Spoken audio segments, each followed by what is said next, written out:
took me a long time to realize this. But the best thing I ever did for myself was get quiet. Not silent out of anger. Not silent to prove a point. Just quiet. I stopped explaining myself. I stopped trying to be understood by people who already decided not to understand me. Have you ever done that?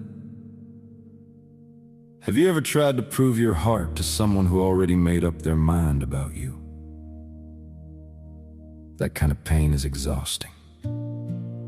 It drains you slowly, not all at once, just little by little. Until one day you realize you've been abandoning yourself, trying to be accepted by people who were never going to hold you right. So I let it go. I stopped trying to convince people I was a good person. Because the truth is, the people who need convincing usually aren't the people meant to stay. I stopped fixing things I didn't break. Stopped apologizing for things that were never mine. Stopped carrying guilt that didn't belong in my hands. And for the first time in a long time, I felt peace. Not loud peace. Not the kind you post about. Not the kind you perform for the world. The quiet kind. The kind that sits beside you when the room is still, when the phone is down, when there's nothing left to distract you from yourself. The kind of peace that asks you gently,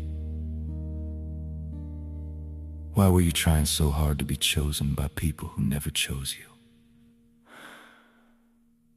That question changed me. Because I realized something I should have known all along. My worth was never up for debate. Not then. Not now. Not in someone else's hands. Not in their approval. Not in their attention. Not in whether they stayed or whether they walked away. I don't need to be seen by everyone. I don't need to be understood by everyone. I just need to be honest with myself. And that's where the strength came from. Not the loud kind of strength. Not the kind that argues, defends, or keeps receipts. The quiet kind. The kind that stands still and knows. The kind that says, I know who I am, even if you don't. And maybe you needed to hear that today. Maybe you've been over-explaining yourself, over-giving, overreaching, overextending your heart, just hoping someone would finally see you the way you saw them. Maybe you've been shrinking just to keep the peace. Maybe you've been calling it love when really it was your exhaustion, begging not to be left alone. But what if the peace you're looking for is on?